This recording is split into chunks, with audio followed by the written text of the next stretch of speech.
மக்களே அனைவருக்கும் வணக்கம். இன்னைக்கு நம்ம வீட்டில் என்ன சமையல்னு பார்த்தீங்கன்னாக்கா ஒரு பன்னீர் பட்டர் மசாலா தான் நம்ம பண்ண போகிறோம்.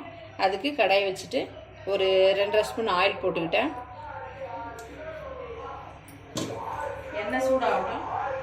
சூடான உடனே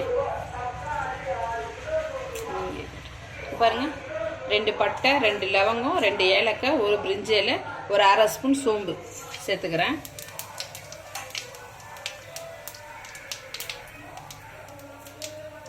நல்லா பொரியட்டும். அது அடுத்ததாக பார்த்தீங்கன்னா ஒரு 2 வெங்காயம் நான் மிக்சியில் கொஞ்சம் கொரப்பாக அரைச்சி வச்சுருக்கேன், அதை சேர்த்துக்கலாம்.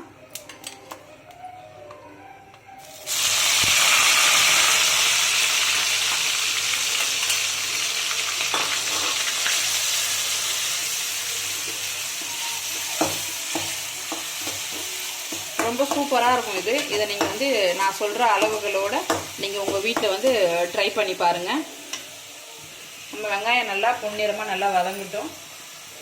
அதுக்கு முன்னாடியே பார்த்தீங்கன்னா நான் பன்னீர் வந்து சின்ன சின்ன பீசஸாக கட் பண்ணி ஒரு 1/2 ஸ்பூன் ஆயில், அதில் ஒரு 1/2 ஸ்பூன் சில்லி பவுட்ரு, கொஞ்சம் மஞ்சள் பொடி போட்டு தவாலே வந்து லேசாக ஃப்ரை பண்ணி வச்சுருக்கேன். இது மாதிரி ஃப்ரை பண்ணி வச்சுக்கோங்க.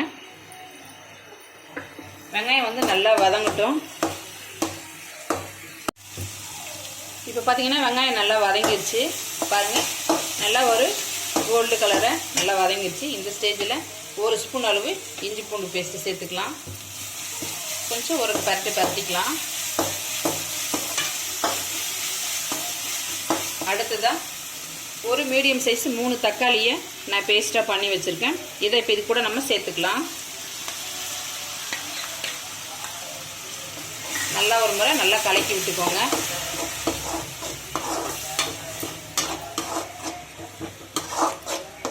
நல்லா வதங்கட்டும். நல்லா நம்ம தக்காளியில் இருக்கிற தண்ணியெல்லாம் நல்லா சுண்டி வரும். நல்லா ஒரு முறை நல்லா வதக்கிக்கலாம். எப்பவுமே வதங்கிறதுக்கு கொஞ்சம் சீக்கிரம் வெங்காயம் தக்காளியெல்லாம் வதங்கணும் அப்படின்னா கொஞ்சமாக கல் உப்பு சேர்த்துக்கோங்க. கல் உப்பு என்கிட்ட இல்லை, அதனால் நான் சால்ட்டு சேர்த்துக்கிட்டேன்.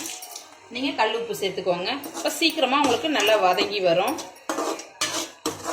சப்பாத்தி, தோசை, இட்லி எல்லாத்துக்குமே ரொம்ப சூப்பராக இருக்கும். பிரெட் ஆம்லேட்டு, பிரெட் ரோஸ்ட்டு, இதுக்கெலாம் வந்து பார்த்தீங்கன்னா இந்த பன்னீர் பட்டர் மசாலா வந்து அவ்வளோ சூப்பராக இருக்கும்.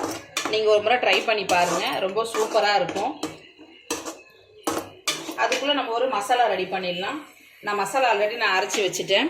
இதில் வந்து பார்த்தீங்கன்னா ஒரு 1/4 டம்ளர் பால், ஒரு 6லேருந்து 8 முந்திரி பருப்பு, அதுக்கப்புறம் ஒரு 1/2 ஸ்பூன் கசகசா, ஒரு 1/2 ஸ்பூன் சோம்பு, ஒரு 1/4 ஸ்பூன் சீரகம், தேங்காய், ஒரு தேங்காய் வந்து அரை மூடியிலே வந்து ஒரு பாதி தேங்காய், எல்லாத்தையும் நான் போட்டு அரைச்சி வச்சுருக்கேன். நீங்கள் பால் விட்டு ஒரு முறை அரைச்சி இது மாதிரி பன்னீர் பட்டர் மசாலா செய்து பாருங்கள். ரொம்ப சூப்பராக இருக்கும். ஒரு மாதிரி ஒரு ஸ்வீட்னஸ் இருக்கும். நம்ம தேங்காய் சேர்த்துருக்கோம், முந்திரி சேர்த்துருக்கோம், பால் சேர்த்துருக்கோம். இதில் வந்து ஒரு ஸ்வீட்னஸ் இருக்கும். அப்போ இனிப்பு, புளிப்பு, இந்த டேஸ்ட் எல்லாம் கலக்கும், காரம் 3 சேரும்போது பார்த்தீங்கன்னா டேஸ்ட் வந்து ரொம்ப சூப்பராக இருக்கும். குழந்தைங்கலேருந்து பெரியவங்களுக்கு எல்லாமே விரும்பி சாப்பிடுவாங்க. நான் சொல்கிறத நான் வீடியோக்காக நான் சொல்லிடுறேங்க. கண்டிப்பாக நீங்கள் ஒரு முறை ட்ரை பண்ணி பாருங்கள். ரொம்ப சூப்பராக இருக்கும். ஒரு முறை ட்ரை பண்ணி பாருங்கள். தக்காளி வந்து இன்னும் கொஞ்சம் நல்லா வதங்கி வந்துட்டோம். தக்காளி நல்லா வதங்கி வந்துருச்சு. ஆயில் இன்னும் கொஞ்சம் சேர்க்கணும். நம்ம ஆயில் எண்ணெய் நம்ம நிறைய சேர்த்துக்கிறதால எங்களுக்கு கொஞ்சம் பிடிக்காது. அதனால் வந்துட்டு நான் கம்மியாக சேர்த்துருக்கேன். உங்களுக்கு தேவை அப்படின்னா இன்னும் கொஞ்சம் நீங்கள் மிச்சமாக சேர்த்துக்கோங்க. அடுப்பை ஸ்லோ பண்ணிக்கோங்க. ஸ்லோ பண்ணிவிட்டு மசாலா ஐட்டம்ஸ் பாருங்கள். ஏன்னா நான் தனித்தனியாக காமிப்பேன் உங்களுக்கு. இத்தனை டப்பாவும் நான் தனித்தனியாக எடுக்கணும். அதனால் வந்து ஒரு பிளேட்டில் ஆர்கனைசேஷன் பண்ணிவிட்டு நான் உங்களுக்கு காமிக்கிறேன். ஃபஸ்ட்டு பாருங்கள், இது வந்து சில்லி பவுட்ரு, அதாவது வெறும் மிளகாத்தூள், கரம் மசாலா, தனியாத்தூள், அடுத்து கறி மசாலா, அதுக்கப்புறம் சிக்கன் மசாலா. இது எல்லாத்தையும் நம்ம இது கூட சேர்த்துக்கலாம். சேர்த்துட்டு நல்லா ஒரு முறை கலக்கி விட்டுக்கோங்க.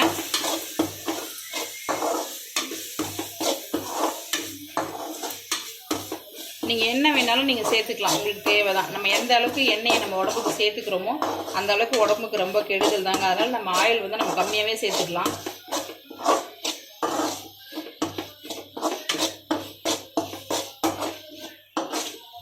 இந்த அளவுக்கு சேர்த்தாச்சு. இப்போ வந்து நம்ம அரைச்சிட்டு தேங்காய்லாம் நம்ம ஜாரில் அரைச்சிருங்களா, மிக்ஸி ஜாரில், அது எல்லாமே நான் கழுவி ஜாரில் தண்ணி எடுத்து வச்சுருக்கேன். அந்த தண்ணி இது கூட நம்ம சேர்த்துக்கலாம்.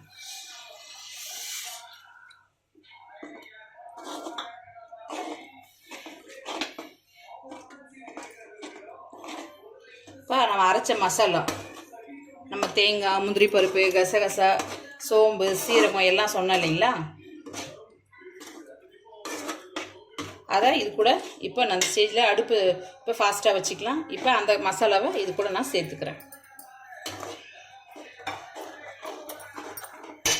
தண்ணி உங்களுக்கு எந்த அளவுக்கு வேணுமோ, கிரேவி எந்த பக்குவத்துக்கு உங்களுக்கு வேணுமோ, திக்காக வேணுமா, கொஞ்சம் மீடியமாக, கொஞ்சம் லிக்விடாக வேணுமா, உங்களுக்கு எந்த பக்குவத்துக்கு வேணுமோ அந்த பக்குவத்துக்கு நீங்கள் தேவை போல் தண்ணியை சேர்த்துக்கோங்க. எனக்கு வந்து நான் இப்போ தோசைக்கு தான் நான் யூஸ் பண்ண போகிறேன். அதனால் எனக்கு இந்த திக்னஸ் வந்து ரொம்ப கரெக்டாக இருக்கும் எங்களுக்கு. அதனால் இது எனக்கு போதுமானது. இந்த ஸ்டேஜில் நீங்கள் நல்லா கொதிக்கணும். நல்லா கொதித்து அந்த பச்சை ஸ்மெல்லாம் போகணும். நம்ம அரைச்சி விட்டுருக்க மசாலாவோட வாசனை ஃப்ளேவரெல்லாம் போகணும். நம்ம நல்லா மசாலா வெந்து சுண்டி வரும்போது தான் நம்ம அதோட மசாலாலாம் நல்லா ஃப்ரை ஆகிடும். குழம்பு நல்லா வந்து கொதிக்கட்டும். கிரேவி நம்ம வெயிட் பண்ணி பார்க்கலாம். ஒரு 10 நிமிஷம் நான் மூடி போட்டு உங்களுக்கு காமிக்கிறேன். இப்போ நம்ம மசாலா குழம்பு வந்து கிரேவி ரொம்ப வளர்றேன். கிரேவி எந்த ஸ்டேஜில் இருக்குன்றதை நம்ம பார்க்கலாம்.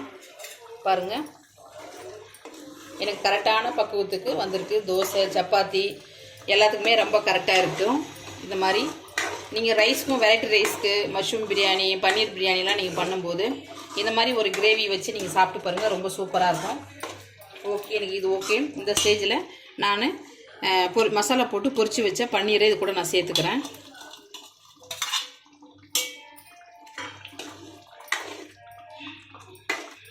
கையோட கொஞ்சம் கொத்தமல்லி சேர்த்துக்கலாம். அந்த போட்டு நம்ம மசாலாவோட வாசனை ரொம்ப சூப்பராக வருது. எனக்கு எல்லாருமே ரொம்ப விரும்பி சாப்பிடுவாங்க. கண்டிப்பாக நீங்கள் இது மாதிரி ஒரு முறை நல்லா ட்ரை பண்ணி பாருங்கள். ஒரு 5 நிமிஷம் பன்னீர் நல்லா சூப்பராக நமக்கு வெந்து வந்துடும். ரொம்ப நேரம் வேக விடக்கூடாது, ஒரு மாதிரி சக்கை மாதிரி ஆகிடும். இல்லை, ஒரு 5 நிமிஷம் மூடி போட்டு வேக விட்டு நீங்கள் ஆஃப் பண்ணிட்டீங்கன்னா நம்ம சூப்பரான ஒரு பன்னீர் பட்டர் மசாலா ரெடி ஆகிடுச்சு. நீங்களும் உங்கள் வீட்டில் இதே மாதிரியே ட்ரை பண்ணி பாருங்கள். பிடிச்சிருந்தா மறக்காமல் நம்ம சேனலை நிறைய ஷேர் பண்ணி விடுங்க. நம்ம சேனலை சப்ஸ்கிரைப் பண்ணுங்கள். ப்ளீஸ் ஒரு லைக் பண்ணுங்கள். அடுத்து உங்களுக்கு வேறு என்ன டிஷ் வேணுன்றதையும் மறக்காமல் கமெண்ட் பாக்ஸில் மெசேஜ் பண்ணுங்கள். வாங்க பன்னீர் பட்டர் மசாலா எப்படி இருக்குன்றதை டேஸ்ட் பண்ணி பார்க்கலாம். நீங்களும் உங்கள் வீட்டில் செய்து பாருங்கள். Okay, bye friends. தேங்க்யூ.